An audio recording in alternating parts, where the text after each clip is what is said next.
En 30 minutos, MF Economía e Inversiones y Radio 1000 te traen los principales temas económicos del mundo y de Paraguay con Economía a 1000. Este podcast es presentado por la Bolsa de Valores de Asunción, promoviendo los valores del mercado. Muy buenos días, bienvenidos a esta edición del día lunes de este espacio denominado Economía 1000, una coproducción con la consultora MF Economía e Inversiones y por supuesto Radio 1000. ¿Quién les habla? Prince Otto, y estoy también junto con la compañera Ada Caballero. ¿Cómo estamos, Ada? ¿Qué tal? Bienvenida. Buen día, Prince, buen día a la audiencia, ¿todo bien, Dios? Todo en orden. Acabo de comer todo un caí ladrillo, un pedazo de caí ladrillo que me invitó el compañero Rodrigo, así que muchas gracias. Esto entre paréntesis nomás, pues si no me desmayo. Y agradecerle también a todos los compañeros que nos dan el soporte correspondiente aquí en el programa, obviamente.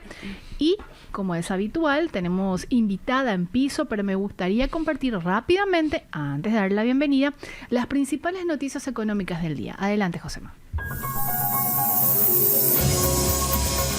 MF Economía e Inversiones presenta las principales noticias económicas de Paraguay y el mundo.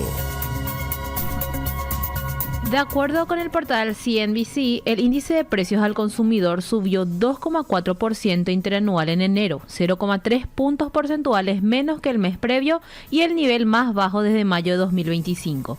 El IPC subyacente se ubicó en 2,5%, su menor registro desde abril de 2021. En términos mensuales, el índice general avanzó 0,2% y el núcleo 0,3%. La energía retrocedió, los alimentos y el alojamiento registraron leves aumentos y las tarifas aéreas subieron mientras que los huevos bajaron en el mes y acumulan una fuerte caída en el último año. ¿Qué está pasando en las principales economías de la región? De acuerdo con Portal Globo, Brasil analiza impulsar un acuerdo comercial parcial entre el Mercosur y China en un cambio frente a su histórica resistencia a negociar con Pekín. La revisión se da en un escenario marcado por los aranceles de Estados Unidos y la reconfiguración del comercio global. Durante la visita del presidente uruguayo, Yamandu Orsi, a China, se expresó la intención de avanzar lo antes posible en negociaciones. Aunque un tratado amplio luce distante, se evalúa un pacto limitado a franjas arancelarias, cuotas y normas sanitarias. De Brasil ya nos trasladamos hasta Argentina, y de acuerdo con Infobae, los relevamientos privados muestran presión en alimentos y bebidas durante la primera mitad de febrero. Una consultora económica privada que realiza mediciones semanales en supermercados registró 1% en la segunda semana, tras 2,5% en la primera, y una aceleración del promedio mensual del rubro a 2,4% en las últimas 4 semanas. El 70% del aumento semanal respondió a carnes que acumulan 3,6% mensual, mientras aceites subieron 2,4% y verduras retrocedieron 3,2%. Otras mediciones marcaron 1,3% y 0,6% la segunda semana. Ya de lo regional, vamos aterrizando a temas que está pasando aquí en Paraguay y no podemos dejar de mencionar, y de hecho es una de las aristas que vamos a abordar durante este espacio económico. De acuerdo con abc.com.py, el economista y consultor actuarial Víctor Hugo Molinas afirmó que los retiros en edades tempranas son la principal causa del déficit de la caja fiscal. El sistema cerró 2025 con un déficit de 380 millones de dólares y podría escalar a 9.800 millones de dólares en la próxima década sin reformas. Explicó que una persona que aporta desde los 18 años y se jubila a los 55, acumula 37 años de aporte, pero puede cobrar durante 26 años, lo que vuelve inviable la ecuación financiera. Elevar la edad de retiro a 57 años reduciría en 4 años la obligación de pago, menciona también parte de este artículo que es publicado en ABC. Y ya le damos la bienvenida a nuestra invitada de hoy. ¿Estamos con quién, Ada? Ana Rojas Viñales, ella es economista e investigadora. Así mismo. Y, como siempre, estamos estrenando, de hecho, es la primera edición que tenemos durante este 2026, porque el año pasado ya nos había acompañado, y lo vamos a hacer de manera periódica, un bloque con énfasis en lo social, económico, y también solemos explorar otro tipo de aristas vinculadas a la economía. ¿Cómo estamos, Ana? ¿Qué tal? Bienvenida y gracias por compartir esta nueva temporada de Economía a 1000. ¿Qué tal, Prince? ¿Qué tal, Ada? Muchísimas gracias. Un gusto estar de nuevo con ustedes. Y para mí este es un espacio de reflexión y también de aprendizaje continuo, ¿verdad? Igualmente, Ana, y agradecerte nuevamente tu predisposición y bueno, ese esfuerzo que haces cada tanto y también los otros invitados por venir a compartir con nosotros sus conocimientos y sobre todo la presentación que suelen armar para hacerlo mucho más aterrizado, términos, temas que suelen ser muy complejos cuando hablamos de economía. Y el tema que nos trae hoy Ana, ya adelantaba, vamos a hablar sobre el sistema de seguridad social, implicancias presentes y futuras. Sí. En el marco justamente de esta propuesta de reforma de la caja fiscal, pero en un sentido mucho más amplio. Sí, la idea es que hablemos acerca de la importancia que tiene el sistema de seguridad social, pero no únicamente en el contexto de este problema, de esta reforma, mejor dicho, que se está trabajando ahora, que evidentemente es necesaria. Sin embargo, tiene diferentes formas de analizarlo. En primer lugar, con relación a lo que estabas mencionando recién, respecto a lo que dijo Molinas, yo también tengo un gráfico que les quiero mostrar respecto a la trayectoria de vida que tienen las personas en el mercado de trabajo desde que entran al mercado laboral hasta que se retiran, y también las diferencias que existen con relación a la trayectoria de hombres y mujeres, porque es más corta la trayectoria de las mujeres, con relación también al salario mínimo, que es la base sobre la cual se calcula el aporte a la seguridad social privada, del sector privado, que sería el IPS, ¿verdad? Así es. Entonces también comentarles que todo, es cierto lo que dice también, que las trayectorias de vida y el retiro temprano implica una mayor presión a las cajas, sea cual fuera la caja fiscal, la caja de jubilación que se esté tratando. Sin embargo, también es cierto que no están dadas las condiciones para que los trabajadores aportemos al sistema de seguridad social por el alto nivel de informalidad que existe en nuestro país, que en programas anteriores del año pasado y anteriores también que estuvimos hablando, vemos que casi 7 de cada 10 trabajadores en Paraguay están en el sector informal. Entonces, quiere decir que es muy bajo el porcentaje de aporte que se da en la población asalariada. Y en ese sentido, queremos ir compartiendo justamente parte de esta presentación que nos trajo Ana Rojas Viñales, así que le pedimos a los compañeros el soporte correspondiente. Y siempre es interesante para que la gente pueda situarse, primero aterrizar el concepto, porque mucho se habla de la seguridad social, pero ¿qué significa finalmente y por qué organismo está avalado justamente este derecho? Bueno, la seguridad social, en primer lugar, está enmarcada dentro de un derecho humano fundamental, reconocido y ratificado por Paraguay en Paraguay por los diferentes compromisos internacionales que nuestro país ha firmado, ¿verdad? Es un derecho, por lo tanto, como un derecho humano fundamental, es un derecho para todas las personas. Y debido a que está relacionado con un derecho para todas las personas, se tiene que considerar el principio de universalidad. Es decir, que independientemente de la relación que las personas tengamos con el mercado de trabajo, tenemos que hacer ejercicio o ejercer nuestro derecho a la seguridad social. Y por lo tanto tiene que estar garantizado por el Estado. Esto se confirma al revisar el artículo 95 de la Constitución Nacional, donde se explicita básicamente cuál es el compromiso del Estado con relación a la seguridad social. En general, la seguridad social lo que busca es proteger a las personas ante riesgos, adversidades que se presenten a lo largo de la vida. Es decir, desde que nacemos hasta que fallecemos, la seguridad social tiene que brindarnos, en el ideal, atención a los diferentes tipos de necesidades que podemos ir presentando. Por ejemplo, una persona que está dentro del mercado de trabajo podría ser sana, podría no estar enferma de ninguna patología, pero puede sufrir algún accidente. O puede, por ejemplo, una mujer en edad fértil ejercer su derecho a la maternidad y a las licencias que corresponden. Y también desde hace unos años que se viene trabajando en el reconocimiento y en la ampliación de las licencias parentales. O sea, para los padres, que, valga la redundancia, en Paraguay se amplió la cantidad de días que los padres pueden hacer uso de ese derecho dentro de la seguridad social. Sin embargo, es muchas veces mal visto que un papá se tome todos los días que le corresponden, que en América Latina Paraguay tiene como uno de los periodos más largos, que son 14 días, o sea que tampoco es mucho a partir del nacimiento. A veces hasta mal visto por la estructura y por la cultura machista que impera, ¿verdad? Asimismo, también a la hora de la vejez, también por el propio proceso de envejecimiento las personas vamos volviéndonos más frágiles, más expuestas a enfermedades y accidentes. Entonces la seguridad social implica también la atención que merece la población en la adultez mayor con relación a las posibilidades de enfermedades y también considerando en el ideal que esta persona que alcanza la adultez mayor haya aportado a lo largo de su vida, pueda gozar de pueda hacer uso de su jubilación, ¿verdad?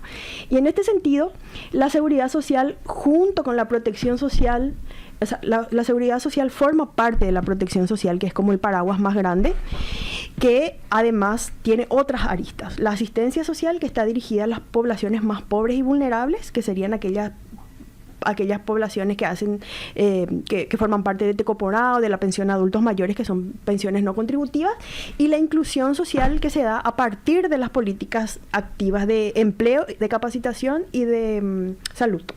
Entonces la protección social la seguridad social forma parte de una triada que el Estado tiene que brindar a la población considerando los derechos humanos fundamentales. Clarísimo, Ana.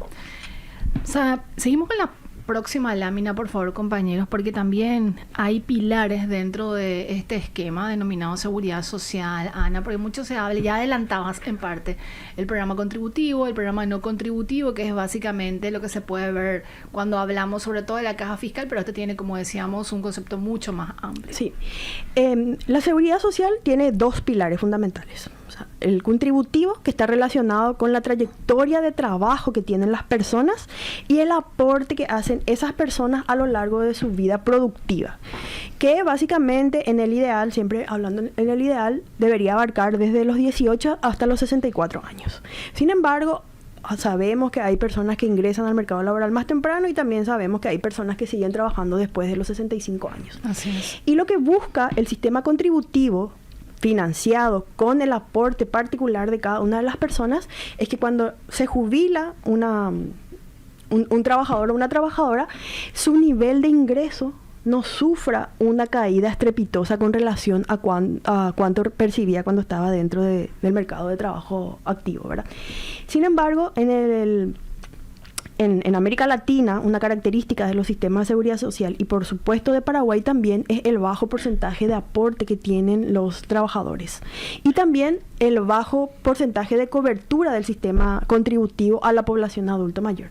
Entonces, ante este problema, porque es muy alta la informalidad en los países de América Latina y por supuesto en Paraguay, sumado a que también se dan situaciones de aporte inestable a lo largo del ciclo de vida laboral.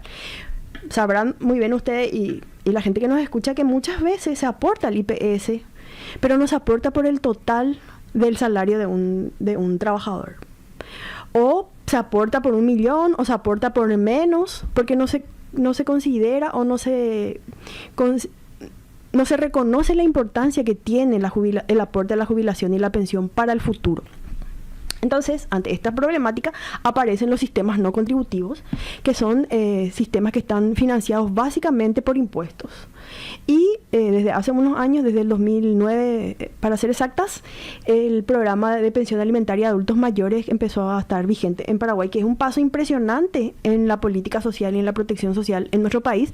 Sin embargo, es un problema que viene, es una solución que viene a solucionar un problema que no empieza a los 65 años, sino que empieza desde que la persona está dentro de su edad productiva. Además, debido al proceso de envejecimiento que pasa en todos los países, la presión fiscal también va a hacer que cada vez sea mayor el esfuerzo que tiene que realizar el Estado para cubrir las pensiones no contributivas. Y aquí no solamente están los programas para los adultos mayores, sino que también están los programas de lucha contra la pobreza, como Tecoporá, o los programas, por ejemplo, de pescadores cuando están en veda, o algunos programas específicos temporales para las poblaciones que están en algún riesgo particular dentro de el sistema de seguridad social. Y también están las pensiones graciables, que cada vez son menos, ¿verdad? Si nosotros miramos el presupuesto público y la Dirección de Pensiones No Contributivas, ahí cada vez hay menos personas que tienen pensiones graciables, y son, por ejemplo, las pensiones para los veteranos de la Guerra del Chaco, o si no, también hay pensiones que se les da a los artistas o a personas que en algún momento se han destacado en su carrera, sea cual sea, pero no tenían un aporte a su jubilación. Ana, puntualmente en este programa no contributivo, y mencionabas como parte de la política social que generalmente impulsan desde el Estado, para que la gente pueda entender, generalmente esto se aplica, o más bien en estricto rigor se aplica para evitar un aumento del índice de pobreza, tener cierta contención, ¿o para qué, Ana? Bueno, como les dije al empezar, la seguridad social es un derecho humano. Sí. Entonces, lo que se busca con la creación de estos programas de pensiones no contributivas es contener el impacto negativo de la pobreza, que es más alta en las poblaciones más jóvenes y más adultas. O sea, en los extremos del ciclo de vida, la pobreza es más alta. Sí. Primero, porque la población de 0 a 14 años relativamente no debería estar realizando actividades económicas, deberían estar invirtiendo en su capital humano, con educación, salud, estimulación temprana, etcétera. Y la población adulta mayor ya debería estar descansando o disfrutando de lo que produjo durante su vida productiva. Sin embargo, volvemos al problema de la informalidad en nuestro país. Como 7 de cada 10 trabajadores aproximadamente están en el sector informal. Es probable que esos 7 trabajadores, cuando cumplan los 65 años, no tengan un ingreso, entonces caigan en pobreza mucho más acuciante que la que vivían seguramente cuando tenían menos de 65 años. Sí, es una forma de contener el avance de la pobreza, pero también, por otro lado, no busca solucionar no puede solucionar el problema de la informalidad y la baja cobertura y el aporte de la seguridad social. Ana, se me plantean muchos interrogantes, y me gustaría obviamente seguir conversando contigo hasta el final del programa, porque hay muchos datos más que llaman a reflexión y sobre todo genera o inyecta una sobredosis de alerta de lo que se está viviendo a nivel de previsión social en Paraguay, de la necesidad de reformas, pero no en un caso específico, sino de manera general. Así que vamos a seguir compartiendo esos datos y más. Sí, ¿Te parece? Vamos a nuestra primera pausa y a la vuelta seguimos conversando con Ana Rojas Viñales, economista e investigadora. Seguís escuchando Economía 1000, es momento de compartir rápidamente información económica de lo que está pasando a nivel nacional. ¿Qué tenemos, Ada? Hoy lunes comenzó en Paraguay el primer periodo de vacunación contra la fiebre aftosa 2026 en el marco del calendario oficial del SENACSA. La campaña se extenderá hasta el 20 de marzo y el registro deberá completarse hasta el 27 de marzo, alcanzando a la totalidad del rodeo bovino y bovalino del país. El operativo integra el Programa Nacional de Erradicación de la Fiebre Aftosa y sostiene el estatus sanitario del país libre de la enfermedad con vacunación, condición clave para la producción y el comercio internacional de carne, comentó Valor Agrícola. Y como es habitual, la consultora MEF Economía e Inversiones realiza de manera periódica análisis vinculados, obviamente, a la economía, temas de economía. Y en la edición de hoy, que es publicado en el ABC Digital y también en su impreso, se aborda un informe muy interesante dado a conocer por el Banco Mundial. Específicamente estamos hablando del capital humano. Paraguay podría aumentar 17% sus ingresos a largo plazo si eleva la escolaridad a 12 años.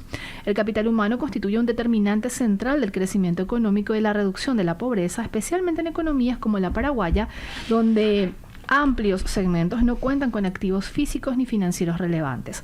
A nivel internacional, la educación por sí sola explica el 60% de las ganancias de ingresos del 20% más pobre desde 198. En Paraguay, el índice de capital humano ampliado muestra rezagos en el pilar educativo con una puntuación de 90 frente al promedio regional, además de 0,7 años esperados de preescolar frente a 0,9 y 9,6 años de estudios esperados frente a 10,9 en América Latina y el Caribe, donde la gente puede leer, profundizar este artículo y otros.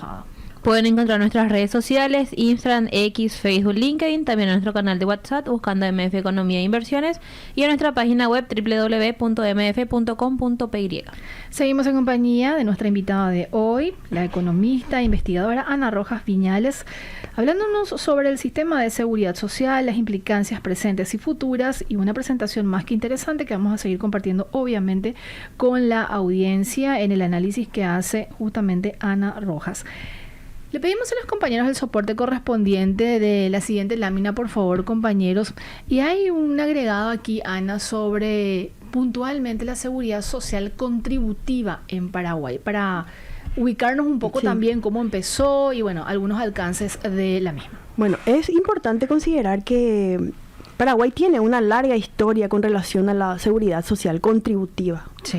Desde inicios del siglo XX, específicamente en 1909, se creó el sistema de pensiones para funcionarios del Estado, que buscaba cubrir invalidez, vejez y muerte.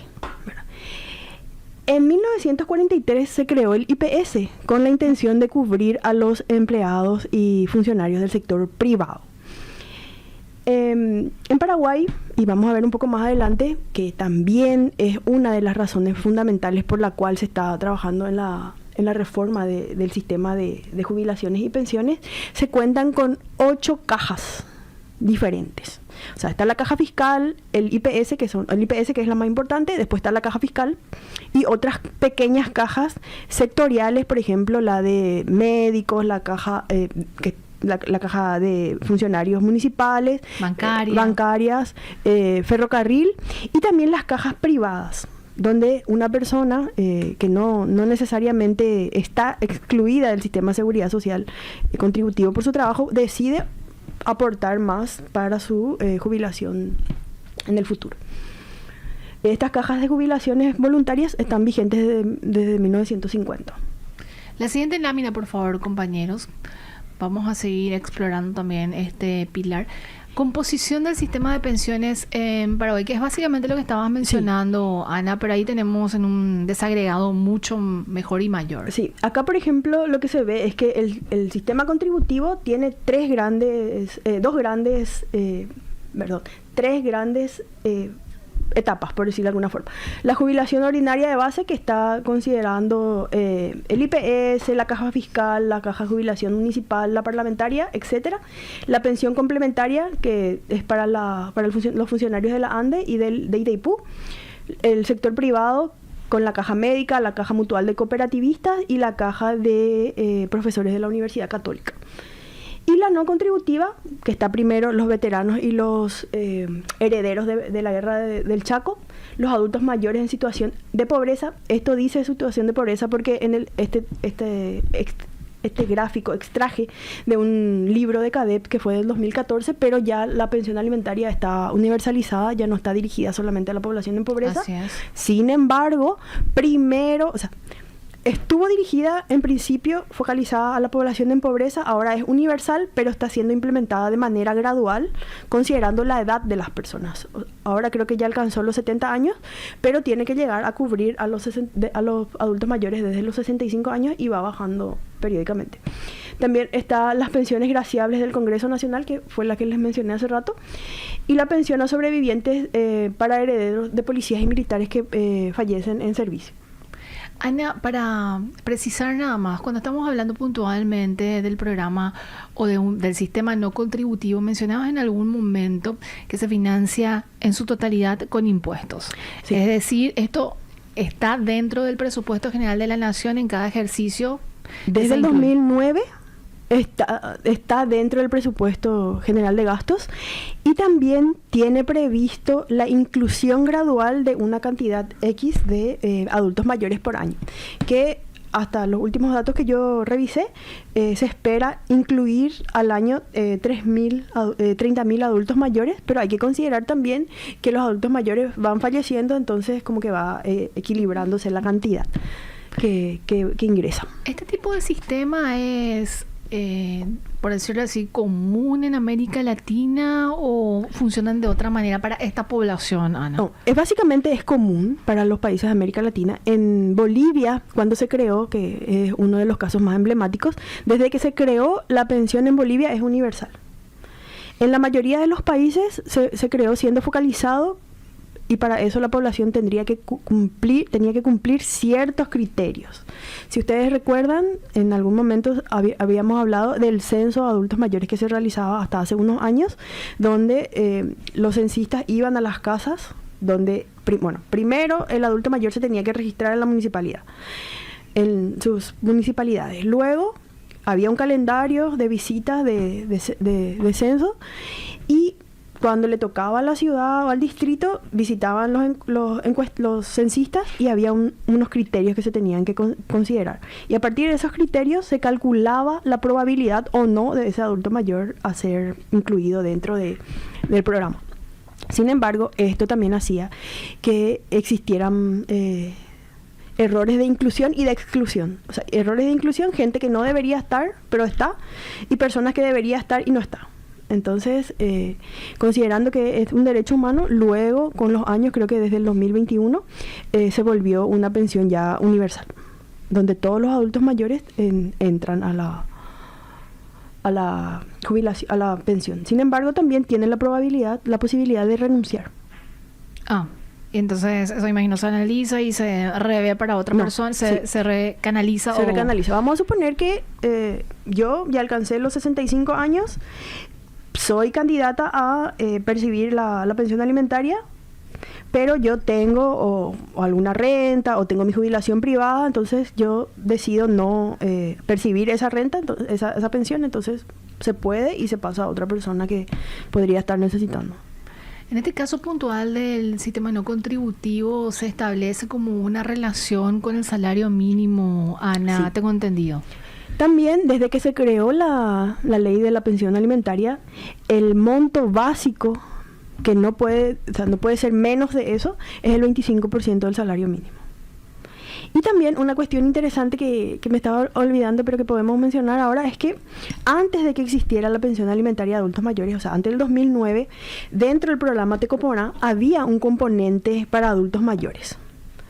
Pero si nosotros analizamos, el monto que te entrega Tecoporá por miembro es muy bajo. Entonces, es mejor, de alguna forma, ¿verdad? Es mejor que ese adulto mayor que estaba dentro de Tecoporá salga de Tecoporá y cobre la pensión, porque la pensión en sí es superior al monto total que podría brindarle Tecoporá. Entonces, el componente de adultos mayores de Tecoporá se eliminó, y ahora los adultos que estaban en Tecoporá, si siguen vivos, ¿verdad?, cobran la pensión alimentaria. Y otra cosa, me estaba olvidando, que también es interesante, que para la población indígena, nunca fue focalizada para la población indígena. Los adultos mayores indígenas, una vez que alcanzan la edad, todos los adultos mayores indígenas debían cobrar la pensión alimentaria, porque la población indígena es la que tiene los peores indicadores sociales, lastimosamente. Ana, seguimos avanzando. Le pedimos a los compañeros soporte de la siguiente lámina, y aquí datos realmente interesantes e importantes. Este es un foco en la fuerza de trabajo en Paraguay, como para la antesala de lo que queremos justamente conversar a profundidad, Ana, del sistema previsional. Sí, como el título decía, implicancias presentes y futuras, acá vamos a hablar de nuestro presente, ¿verdad? La población, la fuerza de trabajo en Paraguay, es decir, aquella población que tiene de 18 a 64 años y que se espera que esté dentro del sistema del mercado laboral, está compuesta por 3.560.000 personas. ¿Qué implica, qué representa el 60% de la población en nuestro país? O sea, de los 6 millones y un poco más que somos, el 60% tiene entre 18 a 64 años. Es decir, que la población productiva es mayor a la población que podría tener algún tipo de dependencia, los adultos mayores, la población que está todavía dentro del rango de minoría de edad. Entonces, deberíamos poder considerar que el potencial que tiene la población productiva es muy elevado. De este número es lo que se extrae el nivel de formalidad e informalidad o de la población ocupada, ¿no? De la población ocupada, que está un poco más adelante. Igual si hacemos el paralelismo entre población ocupada y la fuerza de trabajo anteriormente denominada población económicamente activa, ahí te da referencia de que hay una brecha importantísima todavía por explorar, tanto de inserción laboral, porque tenemos ahí discriminado a la población ocupada dentro, digo, de la fuerza de trabajo y la desempleada, subocupada, etcétera. Y además, hay una transformación productiva en nuestro país. O sea, antes, históricamente, el Paraguay se basaba en la explotación de recursos naturales con una economía altamente especializada en la explotación primaria, ¿verdad? Hay una transformación tanto del sistema productivo como del mercado laboral. Hay cada vez menos personas que dependen del sector primario, pasando a lo que es el sector servicios. Sin embargo, los empleos que se generan no necesariamente son empleos de calidad, ni tampoco empleos formales. Es decir, son empleos precarios, inestables, en donde prevalece el trabajador por cuenta propia y también el empleador o patrón. Entonces, para los varones y para las mujeres es la trabajadora por cuenta propia o las empleadas domésticas.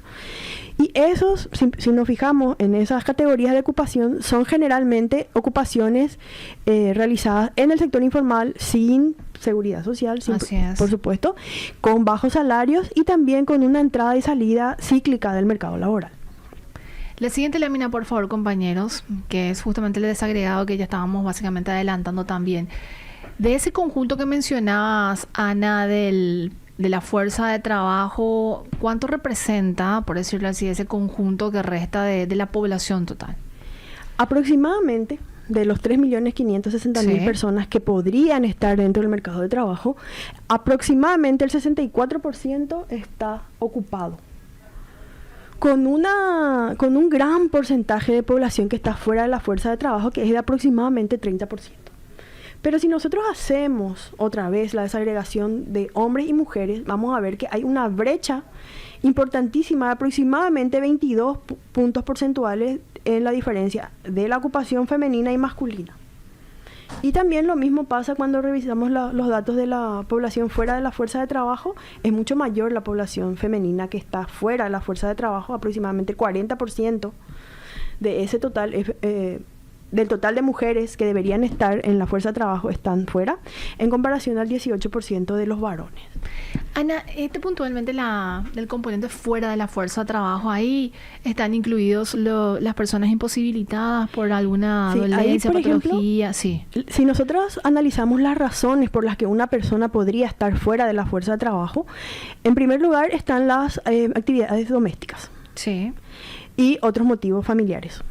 Luego está la categoría dependiendo de la edad también. Porque claro, para las poblaciones más jóvenes, estar estudiando es una de las razones principales, tanto para hombres como para mujeres.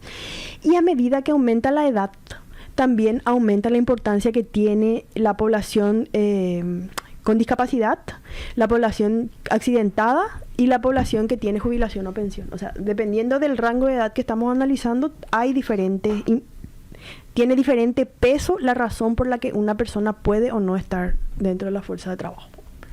Tenemos muchos más datos. Estaba adelantando parte de tu presentación, Ana, pero tenemos que hacer otra pausa, la última. Después vamos a desagregar el tramo por ingresos, sí, y también este componente de los aportes que realiza cada sector y bueno, todo lo que se plantea también a raíz de las reformas que se quieren y se plantean también sobre la mesa justamente en el marco de la reforma de la caja fiscal y bueno, eso que mencionábamos, la necesidad urgente de realizar reformas más profundas. ¿Te parece? Sí, me parece bien. Vamos a la última pausa y a la vuelta seguimos conversando y obviamente bajo el análisis de la economista investigadora Ana Rojas Viñales.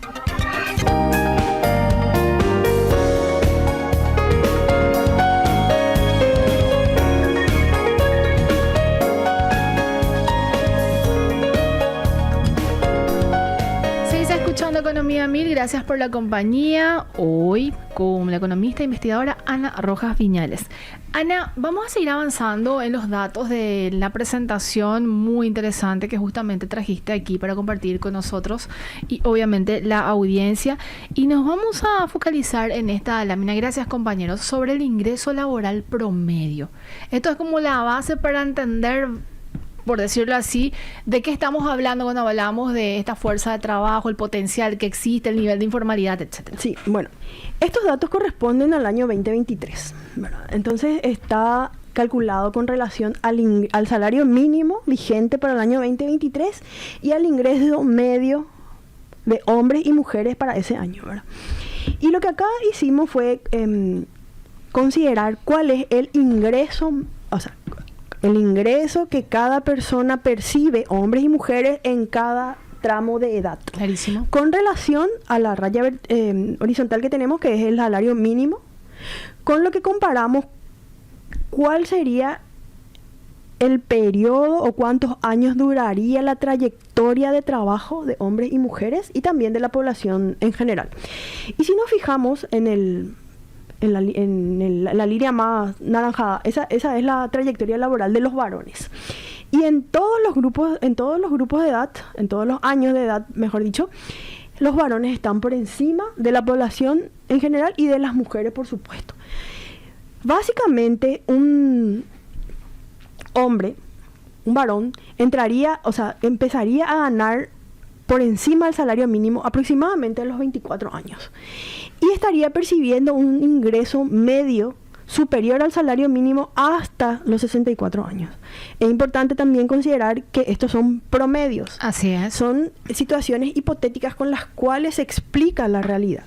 Clarísimo. Hay gente que en ningún momento de su vida gana más del salario mínimo y hay gente que durante toda su trayectoria laboral gana muchísimo más del salario mínimo. Entonces, pero se promedia justamente para hacer como un dato unísono que revele básicamente un modelo que explica las situaciones extraordinarias que se puedan presentar.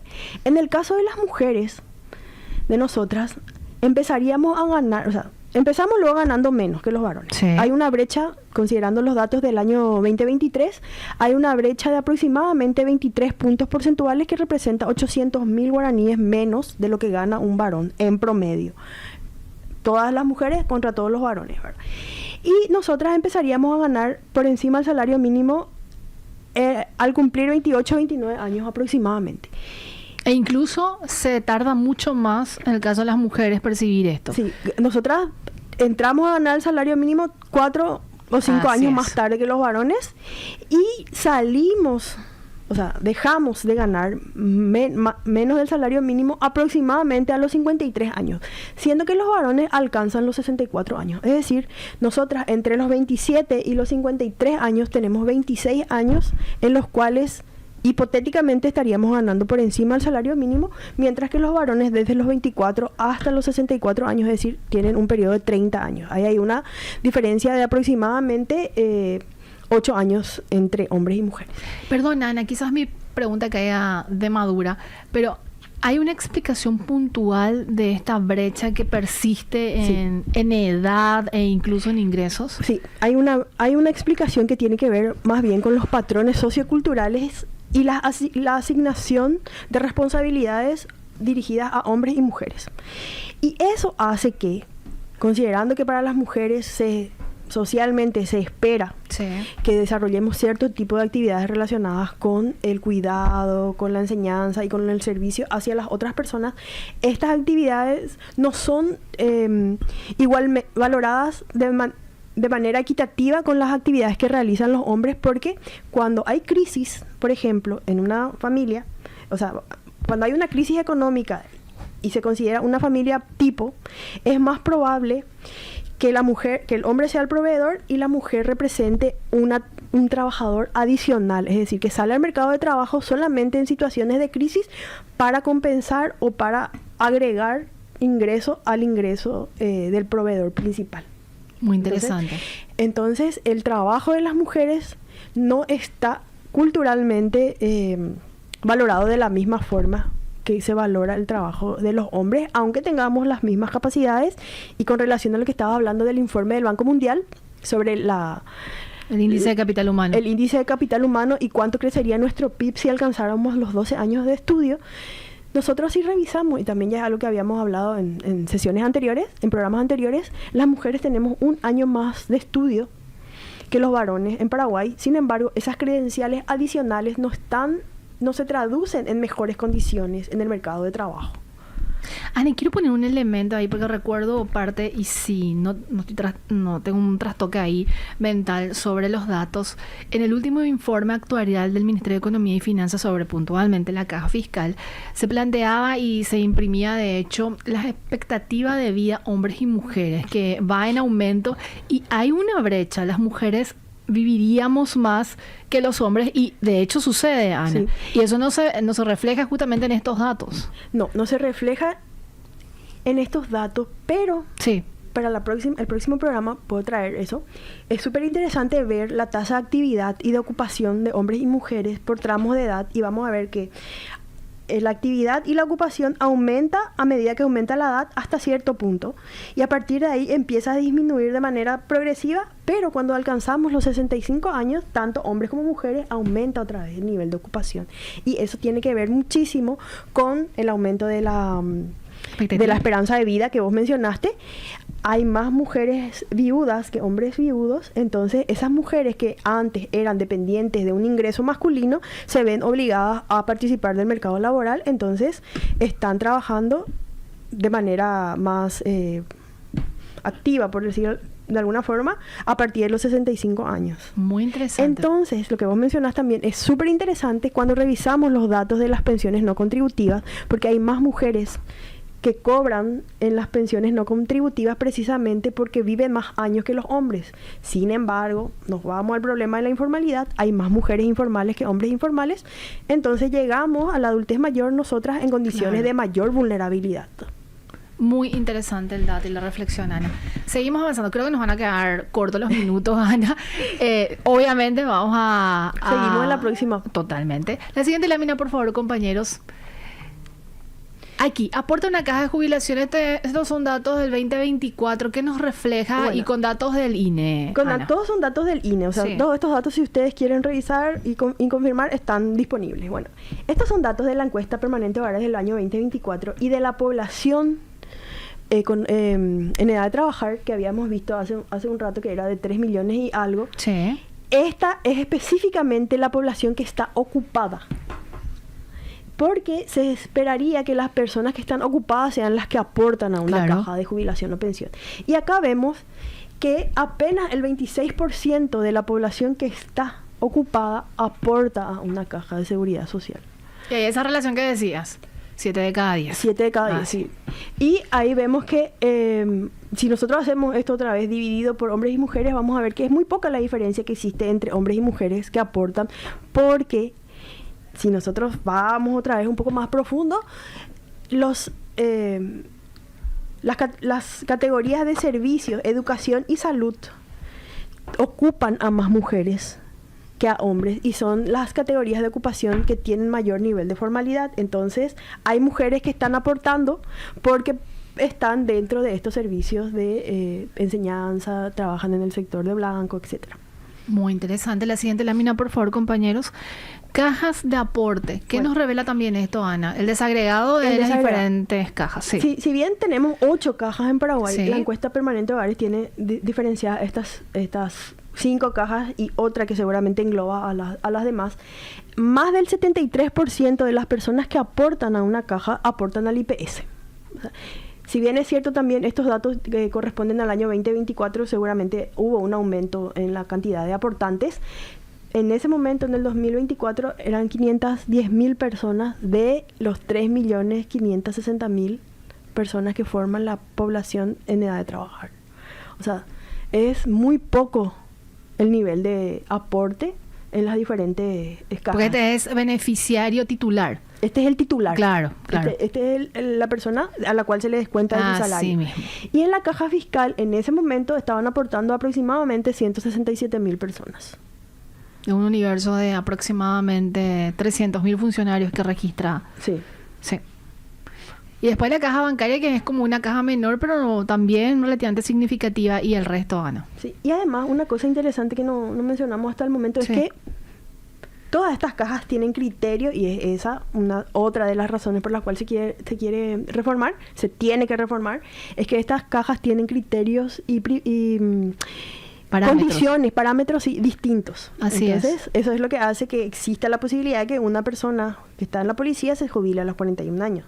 Porque pasó en lo que se estuvo mencionando, incluso Manuel creo que fue el que mencionó, hay personas que a los 41 años ya se puede jubilar por haber cumplido los años de aporte. Requisitos, cierto. La siguiente lámina, por favor, compañeros. Un zoom en la población asalariada. ¿Qué tenemos aquí, Ana? Bueno, ¿por qué es importante ver la población asalariada con relación a la población ocupada? Porque la población asalariada es la que está, de alguna forma, cubierta o que debe ser la que aporta a una caja de jubilación o pensión. ¿Se acuerdan que habíamos hablado recién de los trabajadores por cuenta propia y los empleados domésticos y los otros tipos de ocupación? Y acá lo que vemos es que de la población total que está ocupada son aproximadamente 1.600.000 personas, de las 2 millones y algo que están ocupadas, 1.600.000 personas son las que deberían estar aportando. Y nosotros vimos que apenas eran 609 o 690.000 personas. Así es. ¿Y por qué hablamos de los asalariados? Porque son aquellas personas que están en condición de dependencia, tanto en el sector privado, en el sector público, y también los trabajadores domésticos con la ley que está vigente actualmente. Sin embargo, a nivel de informalidad es casi un 100%. Sin embargo, en la categoría de trabajador doméstico, el 94% de estos trabajadores y trabajadoras no aporta no tiene IPS. Entonces, el problema va mucho más allá de tener o no un trabajo, sino la condición y la calidad en que se da ese trabajo. La siguiente lámina, por favor, compañeros. Y todo esto nos lleva a las implicancias en el futuro. Si nosotros miramos, esta es de los últimos 25 años nomás, la pirámide poblacional, y lo que vemos acá es cómo se fue transformando la forma de nuestra pirámide. Y si nos íbamos más atrás, inclusive la base iba a ser mucho más amplia porque la población más joven y los niños y adolescentes iban a ser más. Sin embargo, acá lo que vemos es que la base se va achicando y el centro, o sea, la población que forma parte de la edad productiva se va ensanchando, y también la población adulta mayor va creciendo. Todo el resultado de las transformaciones demográficas que pasan en todos los países, pero que también está haciendo de manera más acelerada en Paraguay. Y ahí metes el concepto de bono demográfico, que también es otra arista. Otra arista que podemos analizar, y el otro bono que nunca habíamos mencionado, pero que te voy a dejar picando la pelota, que es el bono de género. Ah, interesante eso. Podemos hablar otro capítulo, claro. Otro capítulo más La adelante. Siguiente lámina, por favor, compañeros. ¿Qué nos revela esto de la razón global de fecundidad e índice de envejecimiento, Ana? Esa transformación en la forma de nuestra pirámide poblacional es el resultado de los cambios que se dan tanto en la tasa de fecundidad y también en el índice de envejecimiento. La tasa global de fecundidad nos dice la cantidad de hijos por mujer. Sí. Y la tasa de envejecimiento, el índice de envejecimiento nos habla de cuántos adultos mayores hay en comparación a el resto de la población.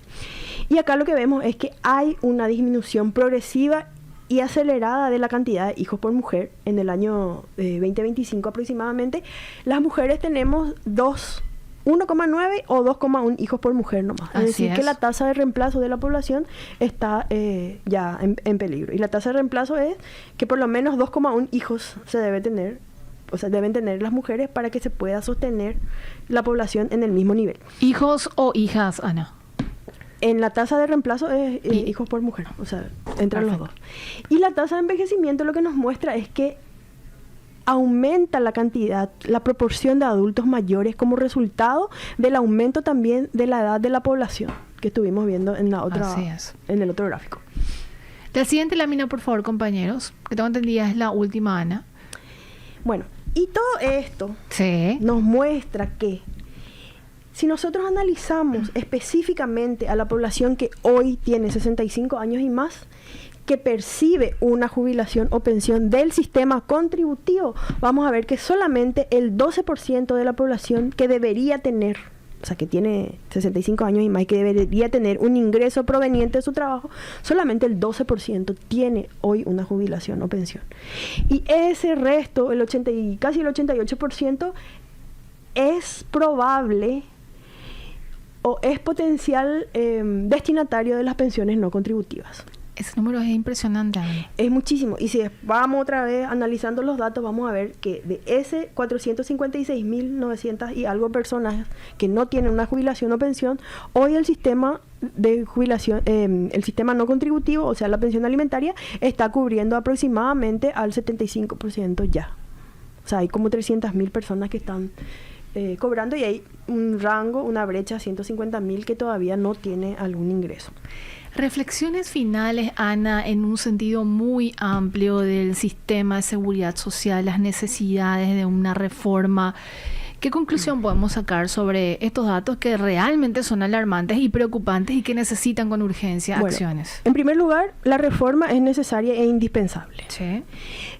También es cierto que la jubilación temprana implica una mayor presión al sistema de jubilación y pensión a la hora de abonar esos recursos, pero la población activa que aporta esos recursos tiene que crecer. ¿Y cómo crecería? Con la creación de empleo decente y formal. Es decir, que nuestro principal problema, que es algo que varias veces yo ya mencioné y que voy a seguir defendiendo, es la creación de trabajo formal para la población. Es cierto, ya hoy una persona de 18 años no se va a jubilar en el mismo trabajo, no va a trabajar 25, 30, 35 años en el mismo lugar, pero debería existir la posibilidad de la portabilidad de los aportes. Es decir, que si yo trabajo en el sector público, por ejemplo, durante 10 años, pero después salgo y trabajo en el sector privado, yo debería poder portar esos aportes al sector privado sin que eso implique ninguna penalidad para el trabajador. Totalmente. Pero también deberíamos hacer una campaña de concientización para los trabajadores y trabajadoras y reconocer que el aporte a la seguridad social no es un gasto, es un ahorro a futuro. Y que cuando los trabajadores que trabajan por cuenta propia, los consultores, las personas, los trabajadores por cuenta propia como nosotras, ¿verdad? También podamos aportar a un sistema al IPS, por ejemplo, que se universalice la posibilidad del aporte al IPS, y que eso no solamente incluya la jubilación, sino también la posibilidad de acceder a la salud, ¿verdad? Porque para los trabajadores por cuenta propia que aportan al IPS solamente es jubilación, no es cobertura sanitaria, así es. Ana, ¿dónde la gente puede encontrar más de este tipo de análisis y obviamente ampliar conocimiento y quizás aportar también en el debate? Bueno, yo en el LinkedIn tengo algunas publicaciones ya que hice sobre este tema, y específicamente hace unos años escribí un artículo sobre la seguridad social y las implicancias que tiene con la perspectiva de género, porque las mujeres estamos mayormente vulnerabilizadas en el sector laboral y en el acceso a derechos que deberíamos acceder todos como cobertura universal. También me pueden escribir, que yo puse ahí, que mi correo es anarrojas@eco.una.pi. Yo siempre contesto, a lo mejor no contesto tan rápido, pero siempre contesto y estoy a disposición cuando quieran seguir profundizando en estos temas. Ana, un gusto tenerte en este espacio, que tengas un excelente inicio de Muchas semana. gracias. Muy interesantes los datos y bueno, el análisis también que nos trajiste hoy. Muchísimas gracias y estoy siempre dispuesta. Gracias. Pendiente. Bono demográfico y bono con foco en bono de género. Y ¿Te bono de parece? género, me encanta. Nos reencontramos, Ada, mañana a las 12 con más análisis y por supuesto entrevistado aquí en Piso. Así mismo. Que tengan un excelente inicio de semana. Este podcast es presentado por la Bolsa de Valores de Asunción, promoviendo los valores del mercado.